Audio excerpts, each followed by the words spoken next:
your bright blue sky. Lonely night. Sa pumili na summer card, ito ang inyong reading.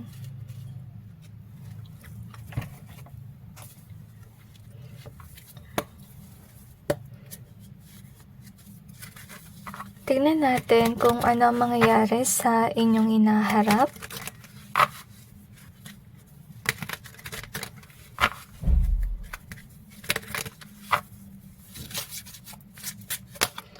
Meron ka sigurong bagay na gustong makamtan. And I have a feeling na parang ina-warningan ka ng Panginoon about it. Okay?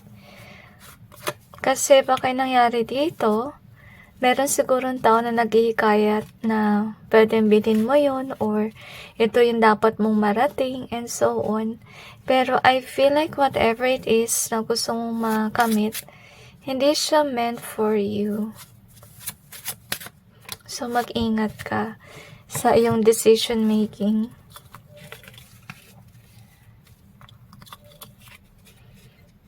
I-clarify natin yung cards to gain more information. Ayusin lang natin.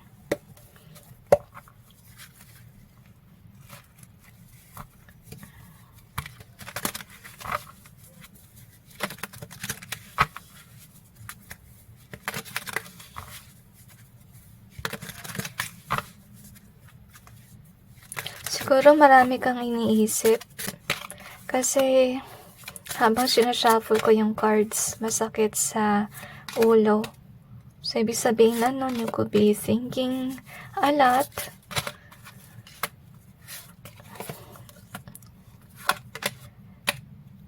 Pero I really feel na parang hindi talaga meant sa'yo. So, yun yung pakiramdam. So, yun nga, meron siguro nagbe-brainwash sa'yo na ito yung dapat mong makamit. Okay? Parang may nagko-command sa inyo, but yet with the protect being here so far, hindi mo nakakamit kasi pinoprotektahan ka ng Panginoon na hindi mo makuha yon. Because whatever it is, parang patungo siya sa hindi nakabuti for you. So sana intindihin mo rin kung bakit feeling mo may blockage. It's because, kung ano man ang ina-eyeball mo, hindi yun para sa'yo. So, what you need to do here is relax and realize your blessings, to be grateful about the things you currently have. Kasi wherever you're at, your status and so on, I think that is the one that is grounded. Yung bagay na inaasa mo, hindi siya for you. Parang kung sakali man makamit mo siya, parang hindi mo na to mararanasan. Parang magiging ungrounded ka. Yun yung pakiramdam ko. So, with regards sa mangyayari. Pero I really feel here na, yun nga, siguro may tao sa inyong buhay na feeling mo, okay naman yung ginagawa niyang payo and so on, kalmado ka lang. Pero, okay lang na tumanggap ka ng mga payo, pero sana piliin mo yung payo na talagang alam mo, makakatulong sa iyo. Kasi first of all, kung hindi ka naman kalmado sa mga sinasabi sa iyo, you feel uneasy, and then it means na that something is not for you. Kasi first of all, hindi ka kampante eh. Kasi if something is really meant for you, then you should be feeling na that thing is for you. Right? At saka hindi ka magdadalawang isip. So anyway, this is your energy that you could be wanting to go after something. As you can see, kasi yung inisip mo na if ever you have it, masaya ka. Okay? If it's about, let's say, material gain and so on, I kinda like feel na parang panandalian lang siyang kaligayahan. So, if ever this is not happening in the future na wala ka pang desire and so on, so in the future, you could be desiring something, pero hindi mo dapat kunin or makuha. At saka mangyari is feeling mo binablock ng Panginoon yan kasi I feel na in the future makakaroon ka siguro ng problem or issue, lalong-lalo na sa money if it's about materialistic desire. Para in the future, parang malulungkot ka kasi isipin mo na, dapat yung pera na lang nilaan mo sa ganito at ganyan. Okay, so mag-ingat ka talaga kasi for some of you are in this state of discovery. Okay, siguro yung iba sa inyo mahilig din mag-shopping and so on. Pero I really feel na dating panahon na parang pagsisisihan mo na bakit ka na-go after something. Malulungkot ka. Kasi, you will realize na sana nalaan ko na lang sa ibang bagay. Or sana nag-discover ka pa ng, let's say, ibang gusto makamit. To be honest, maybe nagmamadali kayong bumili ng bahay or lilipatan, wag kayong magmadali. Kasi, I feel na kapag nagmadali kayo, parang nasa uli yung pagsisisi. Parang isipin mo na sana, hindi na lang ito yung binili ko. Or sana, hindi na lang ito yung apartment and so on. So, take some time. Kasi nakita natin yung calm dito. Take some time to actually think about it and realize your blessing. Kasi, pinapakita dito ng Panginoon na kung ano man na meron ka sa ngayon, this is something that is definitely stable. Wag mong tingnan yung kulang. Kasi, first of all, meron kang dapat ibang malaki din sa iyong buhay or easy as a blessing na na-miss out mo. Kasi, mag-ingat ka sa mga payo ng tao. Or parang yung mga tao na nagpupush sa'yo to achieve that. Kasi, whomever these people are, parang binabalak ka nila from your progression. Parang ginogoyo ka nila, parang sinasway nila yung iyong ways. So, mag-ingat ka sa mga control freaks sa inyong buhay. Like let's say, meron kang gustong ligawan.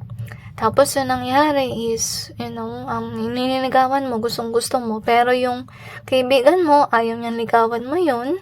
Tapos, magsasalita siya ng kung ano-ano about that person. To the point na, iwasan mo na, iba na yung liligawan uli. So, hindi pwedeng gano'n na mabilis kang mauto.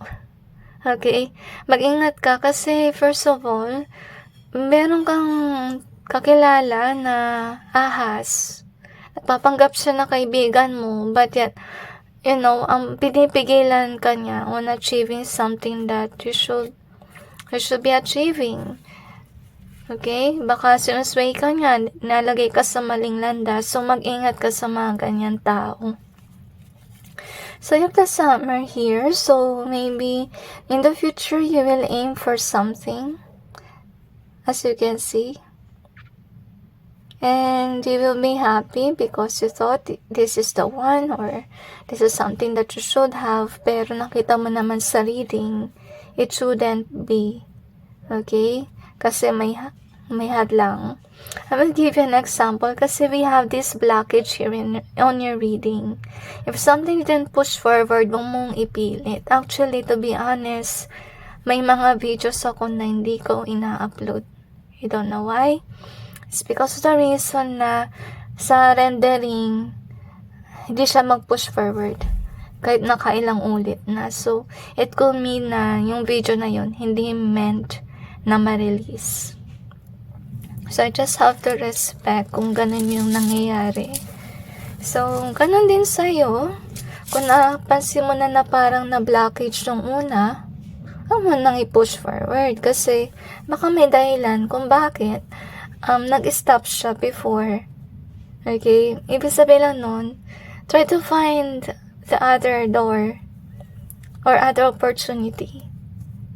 Wag yung pipilitin mong buksan yung bagay na sarado. So, yun ang papayo ko sa inyo, guys. So, anyway, let's see what else. Okay, so we have the poor. So, yun nga, nabanggit ko sa inyo kanina na baka yung ini-aim mo is more likely of a materialistic desire. At saka baka mag-lead on to you na maging poor. So, since alam mo na yung baka mangyari sa future, iwasan mong gumastos ng malaki. Kasi baka dati ang panahon pagsisihan mo. Kasi baka sa future magkaroon ka ng problem or issue sa money. So we have this crab mentality here. It's an easier way. Ibig sabihin lang nun na meron kang kakilala na may crab mentality issue na ayaw ka umangat. Ginagawa niya is binibigyan ka niya ng mga payo na hindi naaayon. So mag-ingat ka sa mga ganyan tao kasi baka dahil din sa kanya, kaya until now you are poor. At least you got aware. So you really have to free yourself from this kind of person na may crab mentality issue. So we have this one. So parang ano siya yung ito. May gustong ikamit. Kasi I feel na kung sino man na nanggoyo sa'yo, yun din yung kanyang ini-aim. Okay? Pareho kayo ng ini-aim. So, baka nagoyo ka niya na, itry mo to. So forth. Tapos yung pala, hindi pala maganda sa'yo. So, mag-ingat ka. So, we have the hope in either way. Faith in reverse. So, kung ano man ang bagay na dinedesire mo, can be it's about a new business, new hobby, whatever it is. Walang hope doon. Okay? Yung may hope na nakita ko dito is something that you currently have as of now. So, if ever it's a new career, new business, don't aim for it. Okay? Kasi with the faith in reverse, parang hopeless. Yung vibe na nafe-feel ko. Now, wala kang faith someday for that. So, we have this warn in either way. Maybe you have been warned before, may red flags, pero hindi mo pinansin. So, importante talaga guys, pansinin mo yung red flags, yung mga blockages na yan. Yan ay sign na huwag kang mag-push forward sa bagay na hindi okay. So, we have the key. It's actually good times, but yet, focus tayo sa key. We have the wow in reverse. We also have the copy in either way. So, yun nga, baka nagoyo ka. Kasi nga, merong tao na nagtry i-achieve din yun, kung ano man ang ina-achieve mo. But yet, it's not meant for you. So, avoid copying others. Yun ang mapapayo ko. Kasi, hindi lahat ng ginagawa ng mga tao is for us as well. Maybe it worked for them, but it could not work for us. Yun ang dapat mong malaman. Iba-iba tayo ng pathway sa journey natin. Right? So, anyway, just close this chapter kung ano man ang dinidesire mo so that another door may open for you. Kasi if ever you aim for whatever this is na pinipilit mo makamit, mangyari niyan is mawawala rin yan. Na parang bula. So, umiwas ka sa bagay na hindi nag-resonate for you. At saka kung gusto mo man gumastos, mag-take na leap of faith, wag muna guys, okay? Kasi hindi maganda yung hinaharap with regards to it. Nagkakaroon ka ng issue. At pagsisihan mo pagdating ng panahon. So anyway, let's see what else.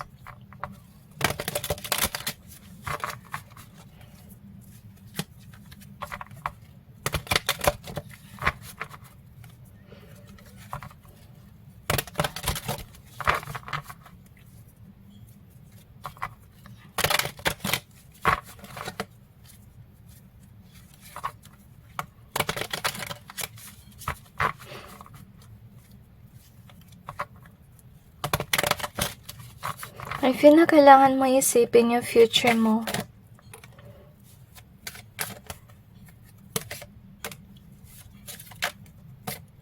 Pati yung cards, ayaw rin. Ayaw na lumabas. Dahil lang siguro. Parang ganon, hinahadlangan ka naman ang gusto mong mag-go after. So, this is actually good. Ito yung dapat mong makita kasi yung Emperor, representation yan ng stability rin. Okay, lalong-lalo na sa money. Okay, I feel like this could be your energy. Like you are grounded on where you're currently at hindi ka Hindi mo na kailangan na, lumayo sa kung ano man ang status mo sa ngayon. Kasi, whatever you're trying to achieve, it's something na hindi ka passionate about. Okay, parang pagsasawaan mo lang din sa future. Kasi, with the chances being here, so ito yung dapat mo rin intindihin na ito bang bagay na to swak sa'yo. Kung ano man yun. Kasi, I feel like for some of you do have to invest some money on it. Which is sad. Ingat kayo sa scam, guys. Please. Kasi with the King of Wands in reverse, so whatever it is na gusto mong i-push forward, magastos, may pera, at may imbalance ka sa pera if you push it forward. At nalalaman mo na lang na hindi pala to yung hilig mo, hindi mo pala type, whatever. At yung mangyayari niyan is matatrap ka, mahirap umalis pag nandun ka na sa situation na nakamit mo na. Parang ba siyang trap na akala mo okay, maganda, pero once na nandun ka na, mahirap ka na makalabas. Ito yung ayaw ng Panginoon na mangyari. Okay? Kaya, hanggat maaari, parang pinipigilan niya na ma-achieve mo to. Kasi sa ngayon, ito yung iyong vibe na hindi mo alam yung disadvantage. Nakikita mo lang yung advantage. So, you really have to hold back on taking a risk as of now. Really need some time to think about it. At umiwas ka sa payo ng ibang tao. Yun yung masasuggest ko. Learn to listen to yourself. Okay? Kung ito bang bagay na to, yung gusto mo talaga. Swak sa'yo, whatever. So, I know that this is not a good reading of what you want to hear. Pero, at least you got aware about what's going to happen in the future. So, umiwas ka sa mga bagay na hindi na ayon for you. Kung may blockages na, may red flags na, makinig ka doon. Mas mainam yun kaysa sa mga payo kasi it's based on experience. Experience is actually the best teacher in our lives. Right? Hindi yung mga payo ng kung sino-sino lang. Kasi kung payo yan or kung sabi-sabi, it's more likely like a scam than the reality. So anyway, that's it with regards to your reading. I hope that this may give you some insight and awareness, and God bless all of you.